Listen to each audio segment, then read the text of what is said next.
I am not a too bad. I am not an only if. I am definitely not how unfortunate. I love my life, and I'll tell you why. Let's begin with Special Olympics, an incredible organization for which I have been a Virginia Area 14 athlete for the past several years. I have played flag football, soccer, and basketball. Soccer was okay, but basketball is my favorite. But it's so much more than just learning how to do a crossover dribble, hit a jump shot, or make a basket from downtown. In Special Olympics, we learn about giving back, making a difference, and being the best we can be. And yes, of course we like to win, but it is also not all about winning. I also act in local plays. I have a great job, good friends, and close family. I get to be an advocate for people with disabilities, and I'm going to college. My disability does not define me. It is simply a small part of a much bigger life. And yeah, I was born with something called autism. You may have heard of it. You definitely know somebody with it. So what is autism? Here's a way to describe autism without getting too sciencey. It's like the difference between an iPhone and an Android. The way they work is different, but they both work as phones, even if they might take different paths to reach the same result. Individuals with autism are not all the same. If you've met one person with autism, you've met one person with autism. People with disabilities are as varied as people of different races, religions, and cultures. And doesn't that make the world so much more interesting? Some individuals with autism are nonverbal, meaning they don't speak or speak very little.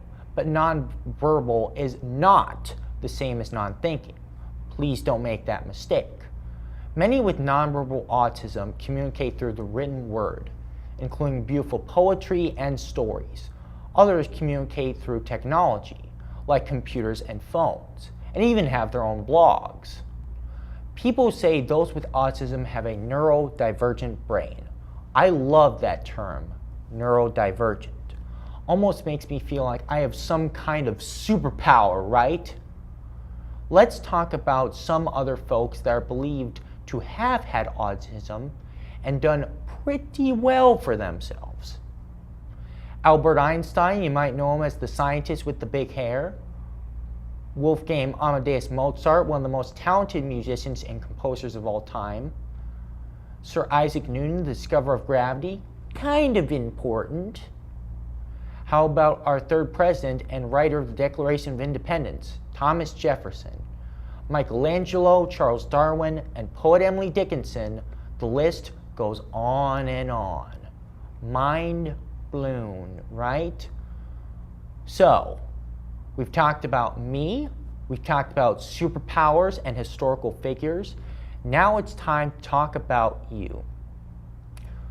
See, you're kind of important to our future and how people like me are treated, how we may feel more included in every part of society. So what can you do, you ask? Well, it's actually quite simple. There will come a time when you're walking down your street or in the halls or even down a grocery aisle and you're going to cross paths with someone that has some type of disability. And you're going to have to make a decision, a very important one. You might look away, possibly pretend you're busy, or you're going to do the thing I hope you do. You're going to look that person square in their eyes, flash your best smile, and say what's up or hey or hello. Recognize us as people equal in your eyes, and I promise it will make you feel good too. Special Olympics is so excited to celebrate more than 50 years of history and launch the next phase of a global movement and discrimination of people with intellectual disabilities. Together we can overcome the fear of difference through the power of inclusion. Join the inclusion revolution today.